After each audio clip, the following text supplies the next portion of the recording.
Hi, I'm Scott Granville, and welcome to Blind Luck, the search for Harry Greb. Now, Harry Greb was the middleweight boxing champion in the 1920s, and what a hero he was and a legendary champion. So, why is he so important today? Well, this show is going to prove that not only is he the greatest middleweight champion of all time, he could possibly be the greatest fighter that we've ever seen in the ring. Problem is, we haven't really seen him in the ring because of all his missing films. So this is in part what this TV series is all about, is bringing boxing fans all over the world together to learn a little bit about this incredible boxer from Pittsburgh. When you hear some of the things that he has done, you're not going to believe it. And then bring in boxing fans that are just new to the sport. The sport has changed in the last couple of years, and we're just jumping on board this incredible surge of the sport all around the world. And today we have a guest that is from Tennessee. It's going to be really exciting because we have a lot in common when it comes to the sport of boxing and our passion for it. He's a huge Jack Dempsey fan, and that's how he started the love of the sport, of history, of pugilism, much like myself, loving Jack Dempsey. And I just got a couple of these cards here. You'll see the Jack Dempsey postcards I have. I've collected quite a few really cool things from Jack Dempsey because he was such a legendary champion.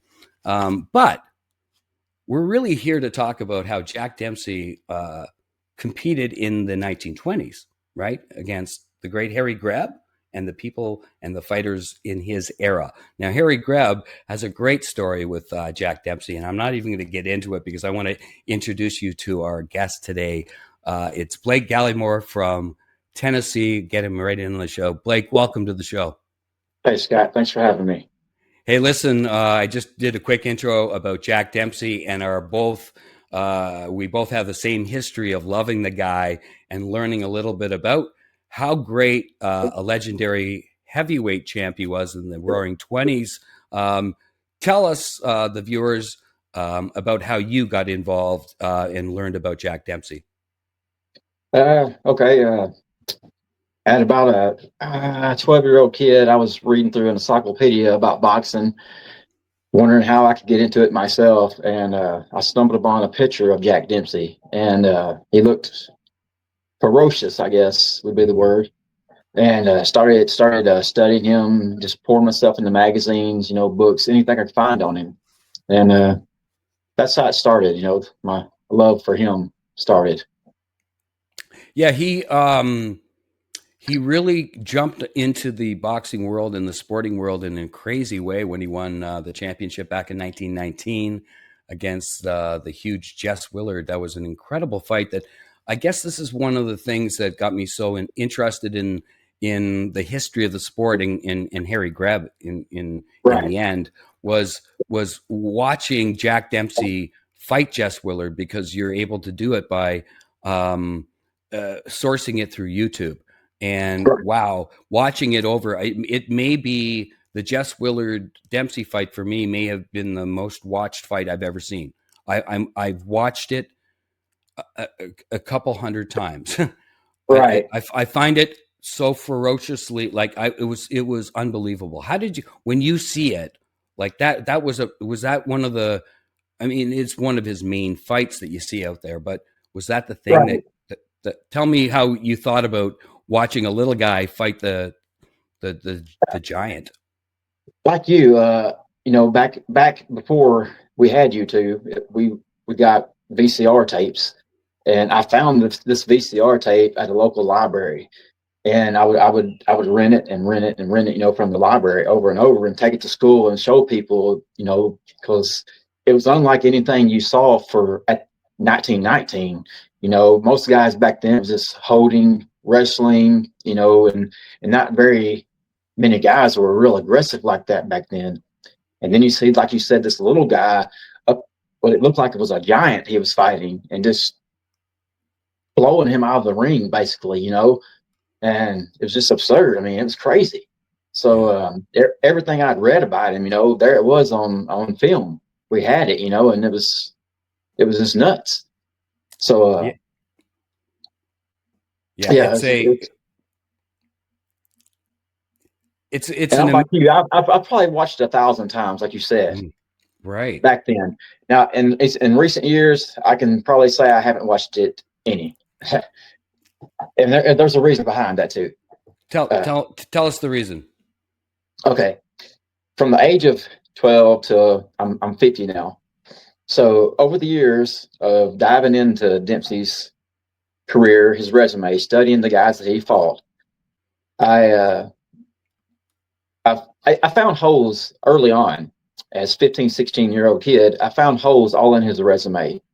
The guys he was fighting up until 1916, 1917, I mean, they were just basically bar fighters, 0-2 record, 0-4 record, whatever. And then from reading magazines and such, he meets Doc Kearns, and a new star is born. He gets on this string of knockouts. But once again, I mean, it's just the basic guys. It's the bar fighters. You'll have a loss here and there to what's his name, Maheen, Willie Maheen, who was Right. pretty much just a blown up overweight middleweight. Yeah. And but he beat Dempsey twice, and from my readings, pretty much handled him the other times they fought as well. But moving on, you still got Dempsey. What do you get, a string of 18 first round knockouts or somewhere around this? Back in the time, they didn't have television, they didn't have YouTube. They're reading it in newspapers that this killer is just destroying the heavyweight division, going through it like hot water. Hindsight's 2020. Now looking back, we can research it. We have the capabilities of researching all this, and the guys he was beating, once again, when they were just tomato cans, bar fighters, whatever you want to call them. The guys that were decent, Carl Morris, Fred Fulton, they're all basically the same type of fighter. Real big, tall, bulky guys, but they were very slow and non-mobile. So it was easy for Dempsey to go through these guys because they just stood still and allowed him to unload on them. It was Doc Kearns' specialty at picking these guys for him to look good against and knock out. He got the title fight with a 38-year-old Jess Willard, who had not been training, had not fought in over 3.5 years, I believe is what it was. And the rest is history. Yeah. Yeah. The thing with Dempsey is you're correct in what you're saying. Part of it is his legendary story. There's so many great stories to it that you often you're often looking at the great ending of the stories, and especially when he won the championship, not just how he won it, but when he went on the roll afterwards. Yeah. It is quite romantic, I guess, because it was the Roaring Twenties, and Yeah. I think there. I mean, when you think about it, when he was champion of the world, he was not a well-liked champion. Everyone Yeah. thinks because in the end he was this great, great champion of American folklore, but in the Yeah. day when he was champion, he was not. He was frowned upon, although he was making the $1 million gates. You do recall the picture that Doc Kearns had set up with Right. him. It looking like he was a railroad guy, and he's wearing $250 shoes, Right. Yeah. and things like that. He wasn't really well respected in that regard because he didn't go into the war in World War One. Right.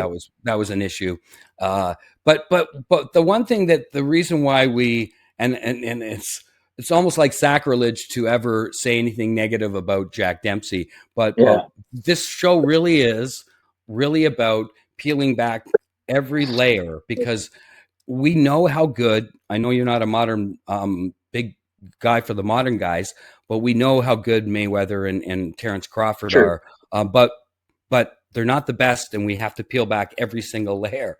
And when we do Right. that, we have to do it with Dempsey too. So you and I Yeah. have this belief, as well as many other historians out there that I've talked to, about um, our guy Harry Greb. Right. and his interaction with Dempsey, and not only with Dempsey, but the proof being the guys that Dempsey defended against. He, Right. Yeah. the list of like, how many defenses did Dempsey end up having? About 7 or 8. No, just Defense. 5 and 7 years. Oh, 5 and 7. Okay, so Yeah. I'm wrong on the numbers there. Yeah. So yeah, and the gentlemen that he did defend against, I mean, were guys that in many ways, other than I guess Carpentier and Firpo, they Yeah. Corpo. but Carpentier completely avoided Harry Greb. Has been a given. But talk about Yeah. the other defenses of his title that Harry had Sure. a pretty good Uh, go against. what was his first title defense? Billy Misk, Hmm. who had fought Harry Greb. I forget now, maybe 3 times. Hmm. Which the last fight, Harry Greb dominated him, Hmm. and we everyone knows by this time and day and age that Billy Misk had a form of kidney disease. He was dying, and had went to Dempsey and pretty much begged him to fight him for a payday. Yep. And Dempsey took him up on it, and easily knocked him out. And just that was the first defense that never should have happened. I mean, Hmm. that was in what was in 1920, I believe. We know the story of 1919, what Harry Greb had done. Hmm. Um, Well, tell 45 and us. 0. He rolled through 1919 at 45 and 0, ended the calendar year at 45 and 0. This was that year he broke his hand, Hmm. uh, got married, had a baby, was active in the military. Uh, seems like he Also, fought. Seems like he fought 4 Hall of Famers multiple times that year. yeah, All the legit opponents, top 10 opponents. He's beating everybody, and yet, and then one of them being Billy Misk, and Dempsey fights Billy Misk. Uh, One of the other guys was Bill Brennan, who was yeah, right, Jack yeah, Dempsey's second choice to defend the title against, who had fought Harry Greb 4 times yeah. and primarily lost every round of those 4 fights. Uh, and to Bill Brennan's defense, out of the 11 rounds, I think they fought in that title defense before Dempsey stopped him. Bill Brennan had won every round. Yeah, he did well. He did really Yeah. well. And Jack Dempsey even admitted after that fight that had been his toughest fight up until that time. Hmm. Now, he said this while Brennan had just fought Harry Greb 4 times and lost every round, all 4 fights. I mean, it says something. This is a 168-pound guy beating a Sure. legit heavyweight, fighting a heavyweight champion and thrashing him around like he did. And it's been said, and of course, there's a lot of Dempsey fans that get bitter over this, but when Dempsey was desperate, he was dirty. He liked throwing low blows and rabbit punches, and that's the way he got Bill Brennan out. Repeated low blows until the 11th round. It caught up to Brennan, and he grabbed his groin, and Dempsey hit him in the back of the head, and the rest is history. Brennan Hmm. did get up, but the referee said he didn't beat the count, and that was the end of the fight. Uh, Brennan was asked later on about the chance that Harry Greb would fight Dempsey next. Asked his opinion on who'd win. Brennan, all he did was laugh about the chances that Dempsey had of winning, and told the reporter that all his money would be on the little guy, Harry Greb. Right. Now, Yeah. what do you I mean, we can only guess what he looks like in a ring. Yeah. But for all the different articles and all the different things that you've seen, tell us a little bit about what you know about when they sparred, when Dempsey and Harry Greb actually sparred. They sparred a couple times, They and did. they were very famous sparring sessions that when people found out about them, they paid a lot of money to watch these sparring sessions. Right. Tell us what you know about them. The first time was 19. 1920, when Dempsey was preparing to fight Billy Misk. They got a hold of Harry Greb.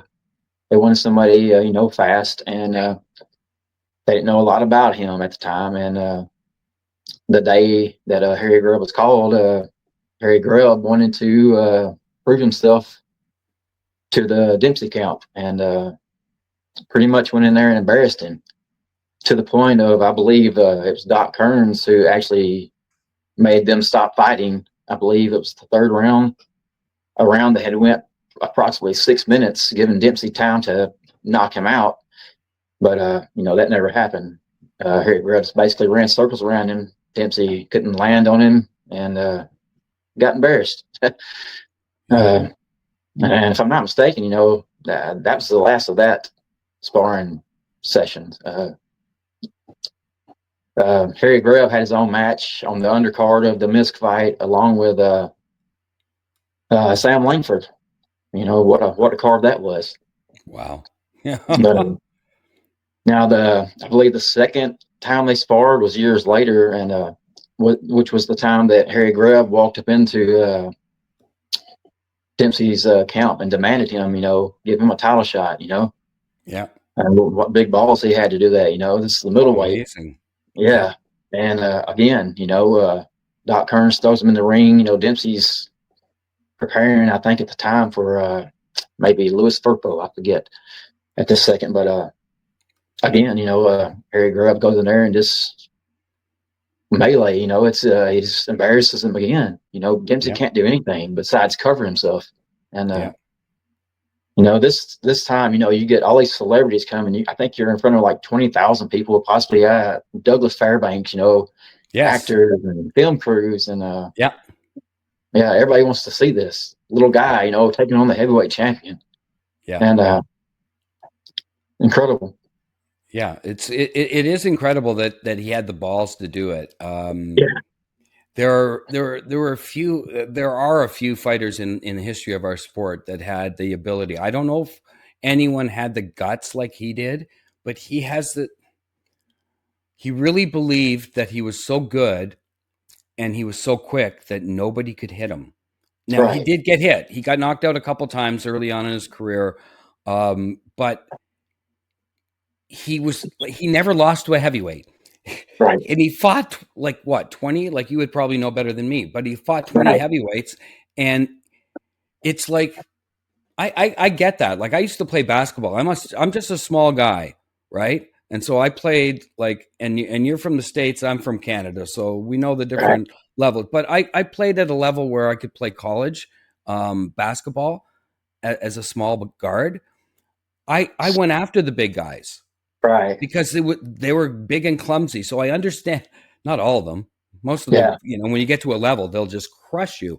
But I understand what he went through, that he believed in his abilities and the guts to be able to do it. And this was not, this wasn't a normal heavyweight. This was a heavyweight with ferocious power and whatnot. So I would have I would have loved I think to he have said he fought 20 heavyweights, but I think he finished, he never, like you said, he never lost against a heavyweight. I think he went, quote me if I'm wrong, but 48-0 against heavyweight competition. Yeah. Well, it's funny when you mentioned the 1919 year, and that he got married, he had a kid, his daughter Dorothy. He broke his hand, and he also what I find is very funny, which is kind of weird because he was such a freak. He had boils on his back in August of that year. That I saw one of his. There's a picture of a bandage on his back. This was during the pandemic. So if you had any kind of infection, he spent days overnight in hospital, but still fought. Right. Think about that. He could have had 50 fights easily that year if he wasn't injured. Yeah. And I heard you say a while ago, you said he got knocked out twice.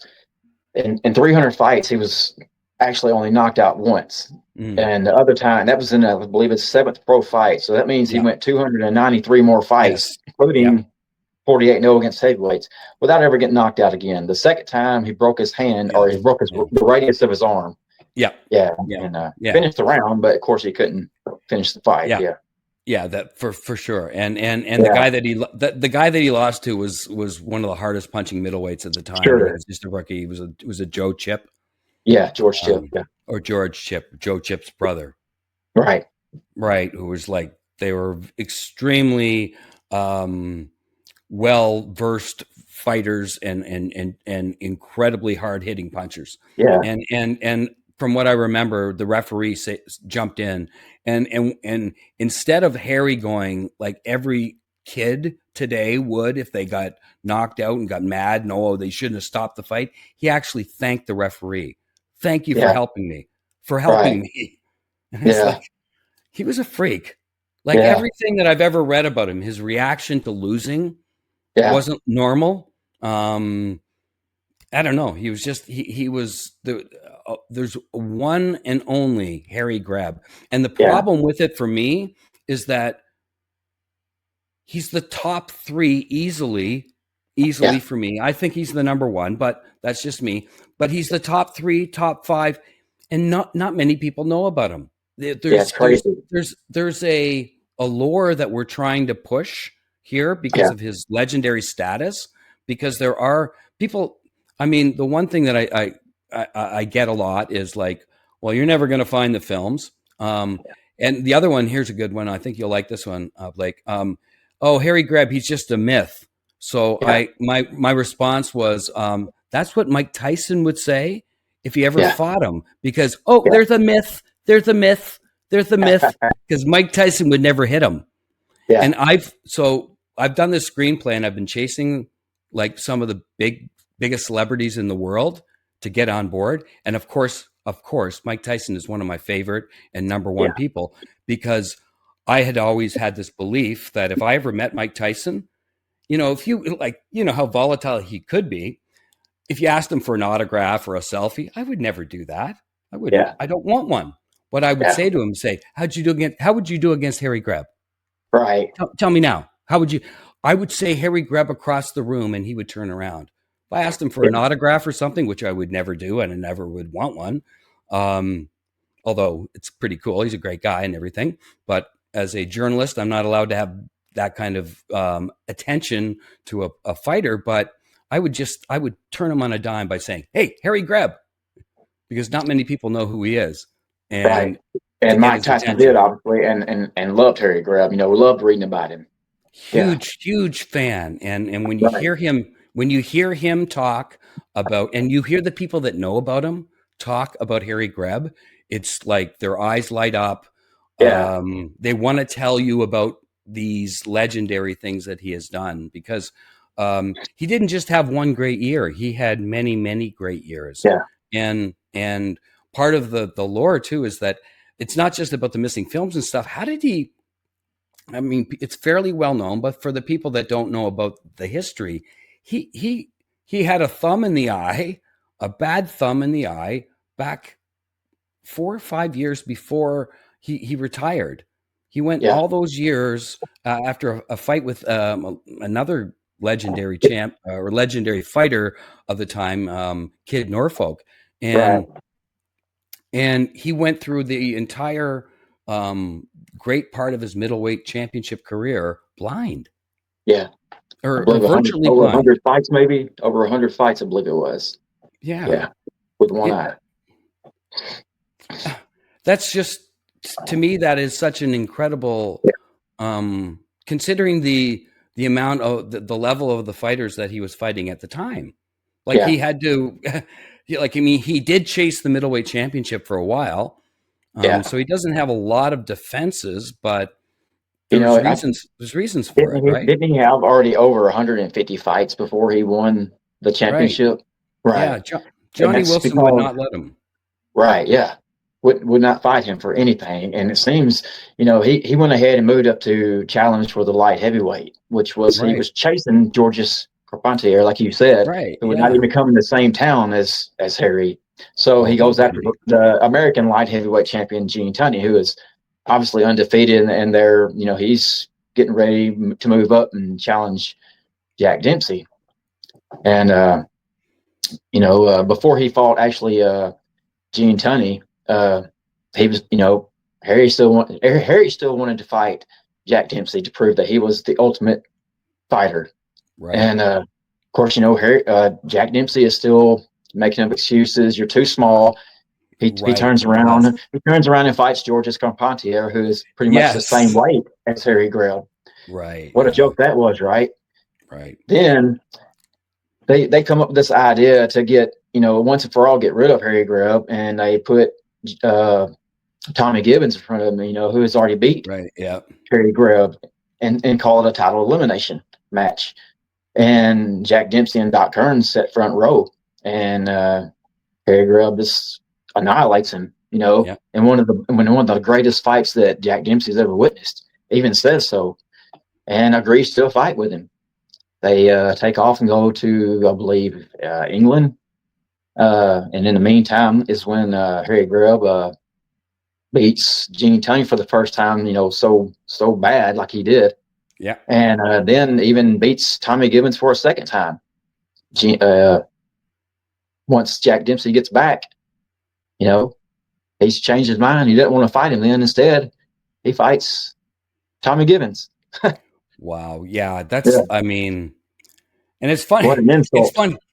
Yeah, and it's so strange because the Tommy Gibbons fight, you can almost for there's so many funny, not funny stories, but Shelby, Montana, was Yeah, they bankrupt an entire little town, to create this boxing match in the middle of nowhere, right. um, and yeah, and when I was doing the research, writing the screenplay and everything, it was like the reaction of Harry when they found out that Tommy was gonna get the title shot. It's like, what do I have to do to get Yeah, that title shot? It's such an easy excuse too, right? Oh, he's a middleweight, he's too small. yeah, And yeah. then, like you said, go and fight a guy who's the 175-pound champion, who's like Right, the smallest light heavyweight. right. Um, and as much as he was a war hero and whatnot, I mean, he was as limited as, I mean, he was a good fighter. He was a He was a good champion, fighter, but but through not at research, the level of I Harry don't Greb. believe Georges Carpentier had a legit win when they No. fought in roughly 7 years. I mean, he Mm-mm. was, I mean, it was what I mean. If I'm not mistaken, was Jack Dempsey was the draft dodger. Georges Carpentier was the war hero, and that's how they made the $1 million gate, right? I Right, mean, sure. yeah, Oh yeah, for sure. Yeah. sure, And yeah, he was really the romantic hero, yeah, against the villain, right? And this is the whole thing, like sure, we said off the bat, that in the end, it was the loss to Tunney that made Jack Dempsey the hero of America, yeah, because he was a human being by, you know, yeah, losing and doing it in a gentlemanly way. right, Yeah, but again, it's like when Jack Dempsey first fought Tunney in the first fight, I believe it was the first fight that, yeah, it had to be, where Jack went to Greb and said, "Hey, listen, help me out here." And Greb says, "There's nothing I could teach you that's going to make right, you beat Tunney," which is like yeah, almost nobody other than maybe Bill Brennan, right?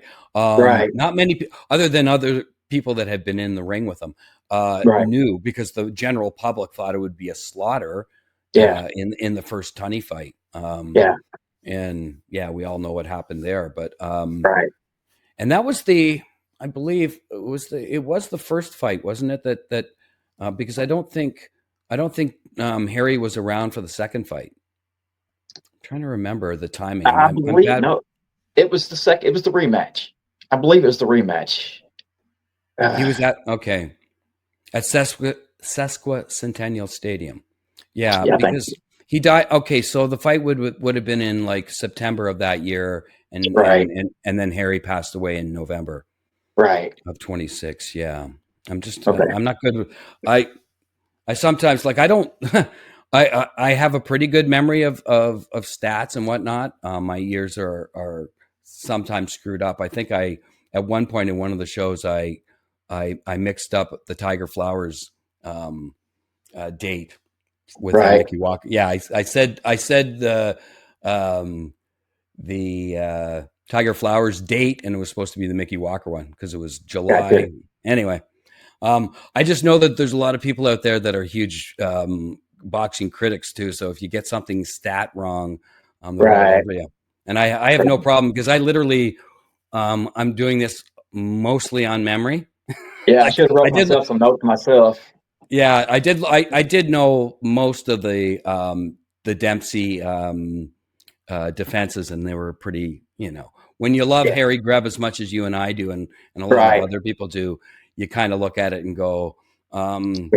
I mean, I do give him. I really I love the interaction between Dempsey and Greb. Yeah. When Greb passed away, Jack was such a good man. Some of the things that he said, and of course, Gene Tunney was one of the pallbearers at his Right. funeral. So that's I I like the way it ended up for Jack, despite Yeah. the because I mean, with his restaurant, and he became kind of a more of a hero Sure. later in his career. So I Yeah. get that part, but yeah, I would have. I think he would admit that the reason why he avoided the great Harry Greb was because of what the result would likely be. Yeah. I think he had nothing to win, from beating Right. him. Really, you got to look at it like that. I mean, I pick his career. I pick it apart. That's my main focus is Harry Greb and Jack Dempsey. Uh, I'm writing down stuff. One day it's gonna happen. I'm writing a book. About Great. between the two of them. But like we just said, he had nothing to win by beating a middleweight. He had everything to lose by losing to a middleweight. So I see Doc Kern's reasoning for not matching these two. I mean, other than the fact that he knew that Jack Dempsey, likely would not beat him unless he knocked him out. And the odds of him knocking him out after watching the sparring sessions, I mean, it wasn't going to happen. Could he have caught Hmm. up with him later? I hear a lot of people saying, well, that was in sparring. Well, they weren't just sparring because Jack Dempsey just didn't spar. Right. It was a Yeah. brawl. It's been all of his sparring partners said so. When you spar Dempsey, it was like sparring Tyson. Tyson didn't spar; he Right. fought. Right. Same thing. So I mean, would Dempsey have caught him later on? I mean, would it have mattered? I mean, we've discussed. He was knocked out one time and went 293 more fights without being knocked out against some of Yeah. the best of the best. He Yeah. beat, was it 15 or 16 Hall of Famers, more than anybody, and was never Yeah. knocked out again. So, I mean, the odds of Dempsey knocking him out probably wasn't going to happen. And, Yeah. you know, you've got so many of the same opponents, saying stating their opinions of who would win. Gene Tunney, who fought them both multiple times, uh, said Dempsey would walk circles around him way too fast, or I'm sorry, Harry Greb would walk circles around Dempsey. Right. Same with Sure. Tommy Gibbons, Bill Brennan, Yeah.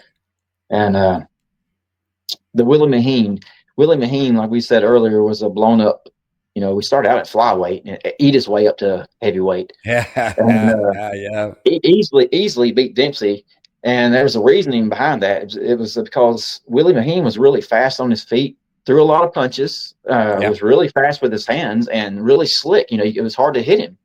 Right. And when they fought, if you read about it, Dempsey looked really silly, like he Mm. couldn't do anything. And a lot of comparisons here with Tyson, but Tyson and Dempsey, their careers are a lot alike, really, basically. But they're both really one dimensional. Hmm. A lot. I mean, once push come to shove, I mean, Tyson, never got off the floor one time to win a fight. That's Um, very uh, interesting. and then Dempsey, That's so. yeah, That's Blake. I've said that for years. yeah, I've said it for years. I grew up. What I watched, and you're probably like me, same age area. I yeah, watched his first fight, his second fight, his third, fourth, fifth, sixth. I watched every single one because they were all on Top Rank. They were right, yeah, every, even in Canada, we got them. I watched every single one of his fights. yeah, And so, yeah, yeah. You're right. He never did get, he never answered the question that you Right. need in order to be the mountain goat. There's goats and Right. then there's mountain goats. Who do you think is the Right. greatest heavyweight champion of all time then?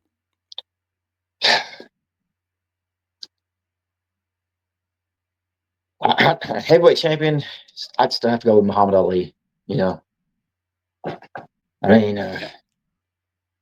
resumes. I mean, that's probably the same. I mean, the caliber of fighters he beat.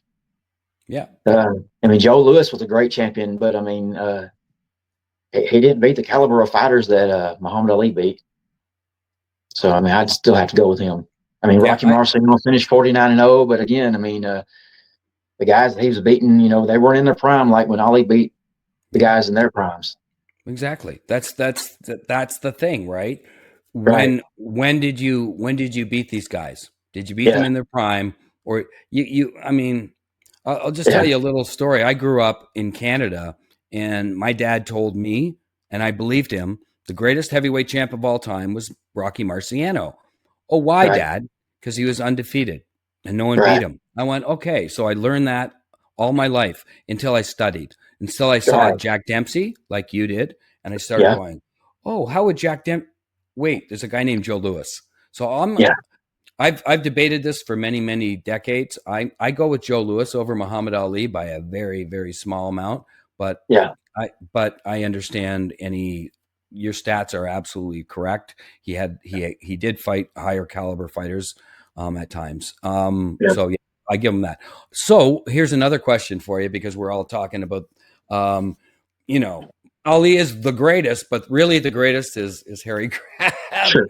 If, Sure. in my opinion, and this is not just my opinion, there are more people that are growing in the. If someone out there happens to find some film to showcase and prove, do you think that you you would put him number one overall, above Sugar Ray Robinson, and would other historians? Because I have had several historians say, yeah, we would think about switching if we saw proof. I actually think that it would hinder him more than it would help him, unless So do I. unless Yeah. because they say he looks so amateurish, and Yeah. he did things wrong. Yeah. By far he did not have the best style. That would probably go to Sugar Ray Robinson. Oh, yeah, But for sure. No question. if you compare resumes to resumes, I mean, there's no comparison. I mean, what Greb did, not only is Yeah. he the greatest boxer, but he's the greatest athlete of all time. I mean, what he Mm, did. I mean, mm, his resume is that good. I mean, yeah. he did what he had 100 more fights than Sugar Ray Robinson in half the Yeah. time. Yeah. There was only one time that Sugar Ray Robinson moved out of his weight class and fought out of his weight class, and he was stopped. Mm, Harry Greb did it his whole career, and was stopped one time in his seventh fight. yeah. So I mean, and even the caliber of fighters that Harry Greb fought versus, say, Henry Armstrong, Willie Pell, Sugar Ray Robinson, uh, Ali. I mean, he beat 15 Hall of Famers, 16 if you include Jack Blackburn, who was Lewis's Right. trainer.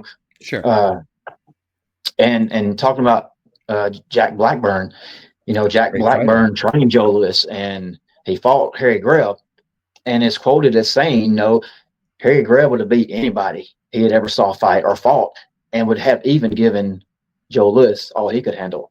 Yeah. I mean, that's big words coming from Joe Louis's own manager, and Oh, trainer. yeah, for sure. And Yeah, he was a fantastic fighter too. Like yeah, yeah, he was a great fighter. Yeah. yeah, And again, you can name all the different fighters that Harry Greb back in the 1920s fought yeah. that were black that no one else did. Sure, He right. he opened up, and it's just people. He was a Renaissance man. Yeah, There were so many things that he could have done. I mean, I really believe that it's definitely for me the top five, and if not the number one, what if in all of boxing. yeah, What if he sure. didn't? What if he didn't get thumbed in the eye? Right. What What if you know? what if, what if Georges Carpente had fought him, and Harry Greb had beat him? Oh my That God! we'd have had the first three, and Dempsey. What if Dempsey had fought him and had Harry Greb beat him, Johnny Wilson, and Georges Carpentier? There's our Yep, first three division champions yep, simultaneously. Yeah. but we know why it didn't happen, and the rest is history. I mean, Sure. what if Dempsey had fought him? Yeah. We pretty much, we know, basically what would have happened. In my opinion, Dempsey maybe wins one round, maybe if Greb had taken off a round, but no matter how long the fight would have went, Greb would have beat him, every Yeah. round, Yeah. No, every round.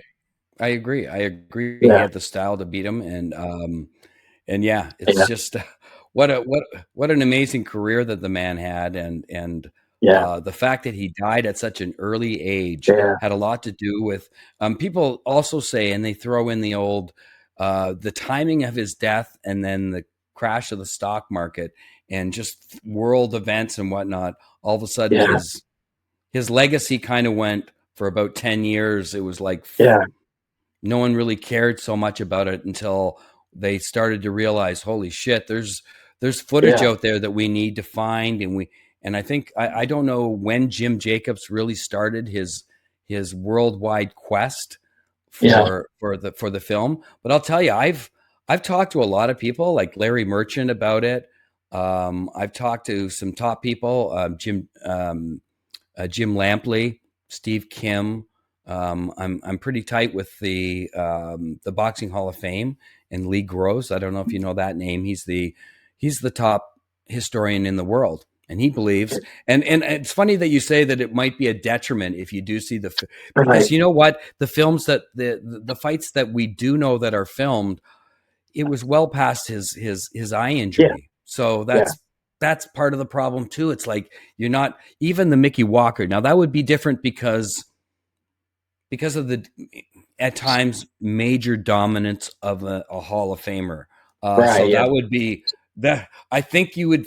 Apparently, the second round in that fight was just like unbelievable. So you'd be able to, I think, in that one showcase, right. but not the Tiger Flowers fights. Boy, Yeah, they sounded like maulings that yeah, weren't really attractive fights, and yeah, I don't. I think people would just go, oh, right. and kind of so.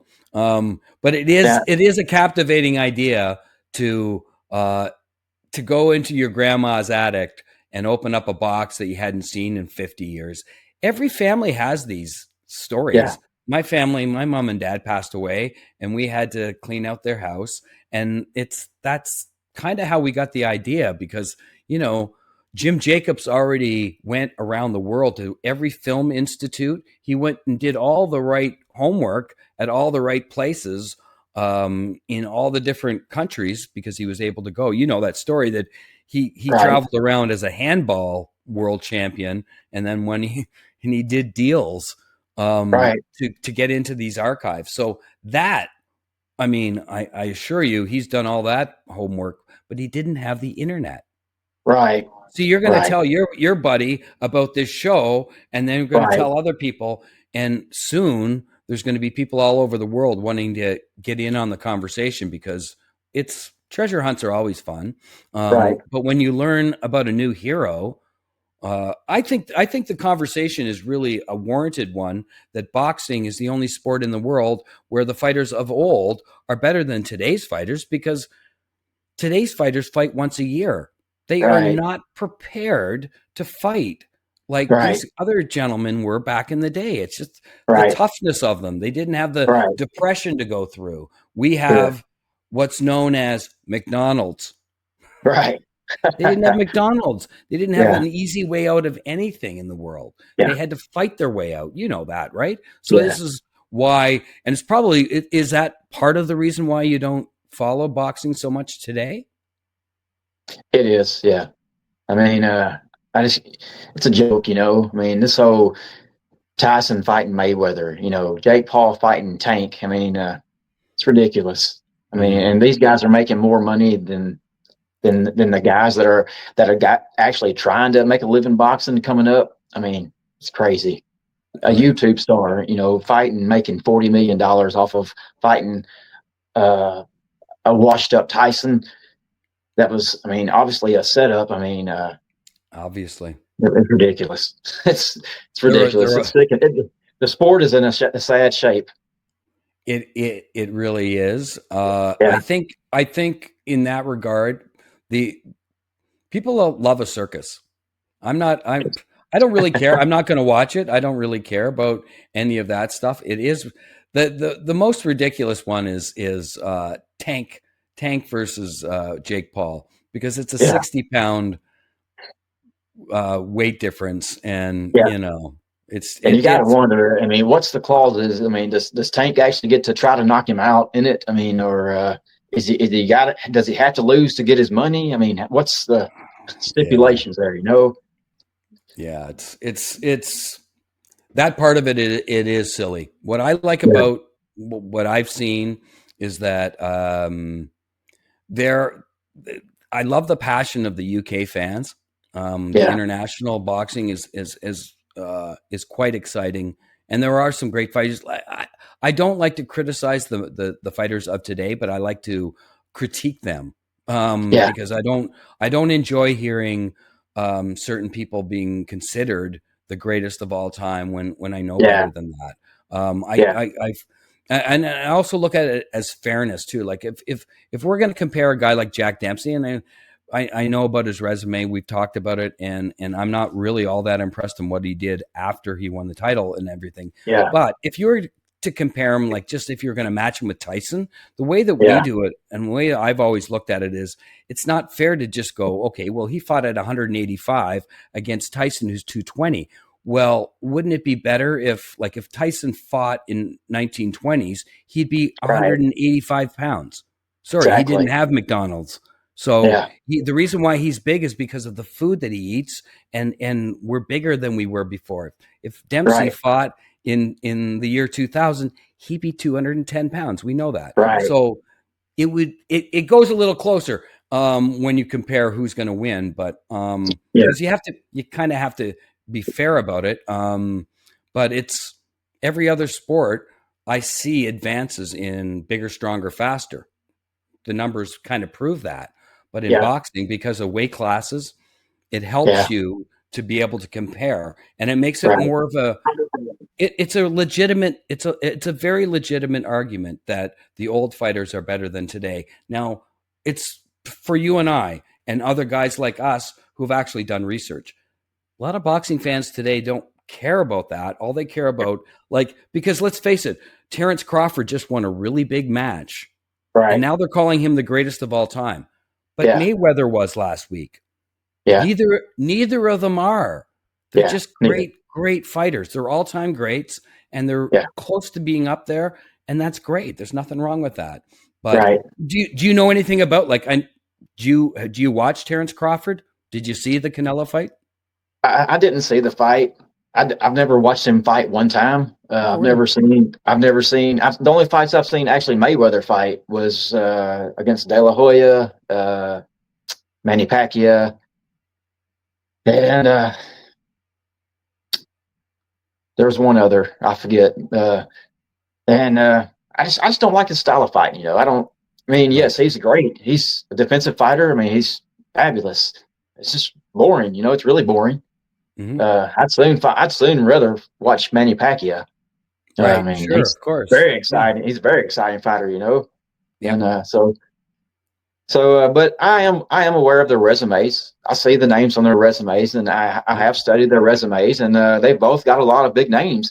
Mayweather probably has a much better resume, Yeah. but like you said, he's not the greatest. I mean, he fought for what 23 years and then went 49-0. I mean, Harry Greb went 45-0 in one year and would have, like you said earlier, went over 50-0 had he not broke his Oh, hand. yeah. So Yeah. I mean, you can't say he's the greatest of all time because he just retired at 49-0, and he's got these. I forget how many championships he's won or how many champions he's beat, but Harry Greb was doing this when there was 8 champions and 8 belts, Right. not the multiple like there is now. I mean, who couldn't get a belt nowadays if you were at their height, you know, their Sure. status and their abilities, you could win a title easily. So I mean, that's not impressive to me really. These champions nowadays is it's ridiculous how many belts there are out there. You know, Yeah. it's crazy. Yeah. No, that's true. That's Yeah, true. Mayweather did fight a lot of champions. Yeah. But it's not the same. I mean, Yeah. it's just, you can't compare the fact that Yeah. the It's so weight watered classes down. back in the day, and Yeah. it is interesting. We have to give the modern day people, fighters, respect Yeah. for what they've done. And it just makes for a really good conversation as far as I'm concerned, because I don't shut down any argument regarding the greatness of the fighters today. I think there are Yeah. plenty to prove that they're going to be Hall of Famers and all Yeah. time greats and whatnot. But yeah, there's nothing compared to the great Harry Greb and all the other fighters, like you mentioned earlier, Sammy Langford. There just will never Yeah. be anybody that could compare to that. So Sure. yeah, but I find it very interesting, Blake, that you've just kind of went. I love the old guys. They're great stories, great comparisons. I really encourage you to write that book. I'll do everything I can to help you, encourage you to do that, because I think you have so Yeah. much knowledge. I find it fascinating that that you haven't watched Crawford fight, and I think that's fantastic, because I understand why. Yeah. But I will tell you that he is I really like him, and he's a top 10 welterweight of all time. Yeah. I'll give him that, and we'll see. I mean, I don't even like to throw numbers out until you're 5 years retired, and then we'll think about it, Sure. because I think that's better perspective than it is just saying, "Oh, he just beat Canelo." Canelo was old and not Right. in his prime. You have to Right. use the same determining factors for every single fighter. It's got nothing to do with whether you like a fighter or not. It's whether or not he was in his prime. No, Canelo was not even close to being, and it was the only fighter that Crawford fought that's in the Hall of Fame. Canelo Really. will be a first ballot Hall of Famer. None of his resume, there's not a single fighter he fought that will be in the Hall of Fame. Another So, fighter that, now that you're talking about somebody like that, that Canelo actually beat, which was the first time I'd ever seen Canelo fight, which was against Triple G, Gennady mhm. Golovkin. Um, I've been hearing about Gennady Golovkin because they were comparing him to Tyson. I mean, he was on this huge knockout string, 20 fights in a row or something. So I thought, well, I'll watch this fight. Yeah, But the same, I mean, he had a tremendous amateur career too. I mean, right. I've researched it, but his pro resume is, I mean, really, I mean, not that real impressive. I mean, with the guys that I've seen on his resume, I mean, they're not really that impressive. He was a great fighter. I mean, never even Yeah, knocked down, and all those amateur fights and all those professional fights, never knocked down yeah, once. Wow. right. Yeah, But tough I mean, guy. I don't think he ever fought that one great champion or Hall of Fame, future Hall of Famer or anybody like that. Just Him and Canelo. Canelo would have been, yeah, that's it. Yeah, yeah. Wrong. That's part that's. I don't think that's his fault. He went through everybody. Yeah. So a lot of timing. Time and Um, error. Yeah. timing. I mean, same Rocky Marciano. Like, look at the string of fighters he fought. Right. Like, they Yeah. were all old. Like, I mean, Ezra Charles was a great light heavyweight and middleweight. Yeah. Not so great heavyweight. Great. Well, no, he Yeah. was a great heavyweight, but a small heavyweight. So, Yeah. yeah, it's all about timing, right? I mean, It is. and Yeah. and yeah, you're right. Triple G, I think. I mean, his resume he had 300 amateur fights, Yeah. and only Crazy. only lost a couple times. So Yeah. yeah, just a. I found him to be very, very good, but Yeah. you have to use the Hall of Fame numbers All right. to to to determine really how great he is. Because it's an unfortunate era, in my opinion, that Yeah. because he probably had 15 title defenses or somewhere in around there, Right. quite a few anyway. Yeah. I'm not good with exact numbers. Sorry, Yeah. viewers, but he was close to like Hopkins numbers, right? So Yeah. and Monzon's numbers. So yeah, you're right about that. You have to in this particular show that we do, we have every layer, every onion has to, Yeah. every peel has to come back, because in order to get to the very top, we're talking Yeah. just such minute little things. And again, because we don't have proof, it's all about speculation and knowledge of what happened in the past. So, Yeah. um, And yeah, a lot of times you'll get these critics saying, there's no video evidence of Harry Greb, so how can he be the greatest of all time? That boils my skin worse than anything. You see the destruction that a tornado does, but you don't see the tornado. You don't have to see the tornado to know it was there. We have all these fighters' testimonies. You have the fighters. We have Gene Tunney, Tommy Gibbons, Tommy Laughlin. We have all these fighters on tape that were yep, so great. We can see the yep, great fighters he beat. We can read and see all the yeah, names on his resume. So yeah. we don't have to see him. I would love to, and I hope that his tapes are uncovered, and I can't wait I hope that somebody grabs your book and makes this movie. How great that Yeah. would be to see his. Yes. Well, it is gonna happen. We're gonna push for it Yeah. for sure. Let's do it, man. It's got to happen. Yeah, it's a fascinating story. I've been Yeah, doing this, most and I definitely. and just so you know, I wrote the screenplay on a bet that I'd Really. win an Oscar. I'm Oh not wow, joking. really? I'm not joking. Awesome. I had That's just been great. in a I had just been in a head-on car crash, and I was recuperating with my buddy, and we watched Jay Leno promote the movie The Fighter with Mark Wahlberg, and then the Right. next night it was Ron Howard, Cinderella Man, and Okay. I was really drugged up because I was really screwed up. I'm going, why would they pick those stories? My screenplay's better. And my buddy Right. goes, Yeah. what screenplay? I'd never written a screenplay in my life. But I was a TV writer and producer and creator. So I went, I've got a story. His name is Harry Greb. And I just started writing.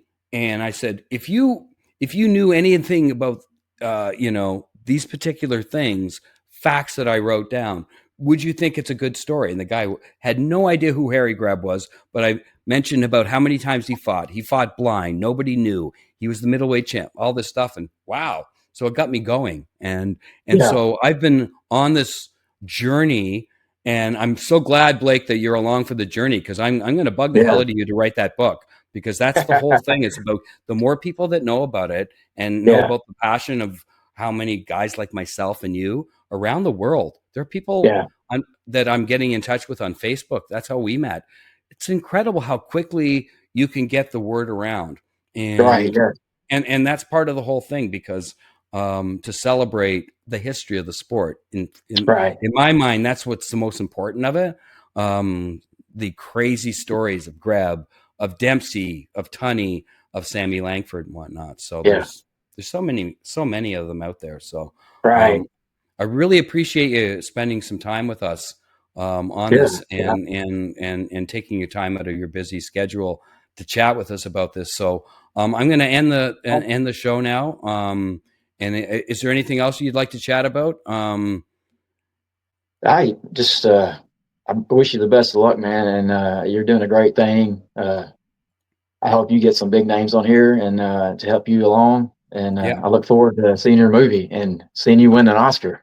yeah. No, that's before I die. I really want that to happen. Yeah, Mostly because I know guys like you can understand. I've had hundreds of people look at me like I was insane. How yeah. dare you think that you can do that? And I go, I Hey, didn't do anything. He did. It's got yeah. nothing to do with I did. He did. That's we don't have his film, but to make this happen, that would be the biggest thing to ever happen to him. To bring people's knowledge to him, Right, right. that's going to bring Yeah, him back to life. yeah. That's and it's really simple to get people's attention, because people are people like yourself and other Yeah, people that are like, I've told you that I've talked to some top people in the boxing world that are getting salivating because they realize, hey, there's not only a story here, but there could be yeah. something unbelievable if anyone ever found that film. And I Oh, will yeah. end. Can you I'll end. imagine? There was a gentleman that was the president of the Nevada Boxing Hall of Fame. I'm trying to remember his name, um, but I talked to him, and he said to me, and he was the gentleman. You might remember his name. His first name was Steve. I feel bad that I don't remember his name. Yeah. He was in Mike Tyson's corner for the Buster Douglas fight, and he lived with Mike Tyson, so he knew the whole story about the Harry Greb. And when I talked to him through LinkedIn, he said, "There's no film of Harry Greb. Forget it. You're going down the wrong way." And I Right. said, and he goes, "If you find," I said, "Well, we haven't found it yet." He says, "If you find it, if you find the film, I'll eat my shoe." Oh. And so I said, so my response was, "What size is your shoe?" So I'm pretty Right. Yeah. persistent when it comes to in the belief, even if we don't find the film, that we can at least get his story out there because it's worth it. You know how Yeah. great he was, and Sure. plus and all the stories too. It could change. We believe it can change the history of the sport. That's pretty Yeah. important. It's a pretty Yeah. important thing, especially today. You're not a big boxing fan today, but there are people out there that have a lot of interest in something like this. So we're hoping that guys like you and get interest in the story and yeah, get it sold, get people to Yeah. know who this incredible athlete. You say he's the greatest athlete of all time. Yeah. Yeah, Yeah. you got no argument with me based on what he's Right. done. So it's an incredible story, and I really thank you for coming here and telling the people about your journey in this great sport, and I Yeah. appreciate it. Thanks for having me, Scott. Okay, we'll talk soon. Like, really Yes, appreciate sir. it. Good luck to you, All buddy. right. All right. Now that was just an awesome hour. We could have talked a couple hours. That was an amazing opportunity to chat with one of what I would consider the most passionate Harry Greb fight fan, certainly in Tennessee and all of America. There's people all over the world that are really jumping on board this, and we want you to like and subscribe. And we also want you to comment what you think about Harry Greb, what you think of the old fighters versus the new fighters. We're talking to everybody. We cannot wait to get this going and find Harry Greb's fight films. We'll see you next time on Blind Luck, the search for Harry Greb.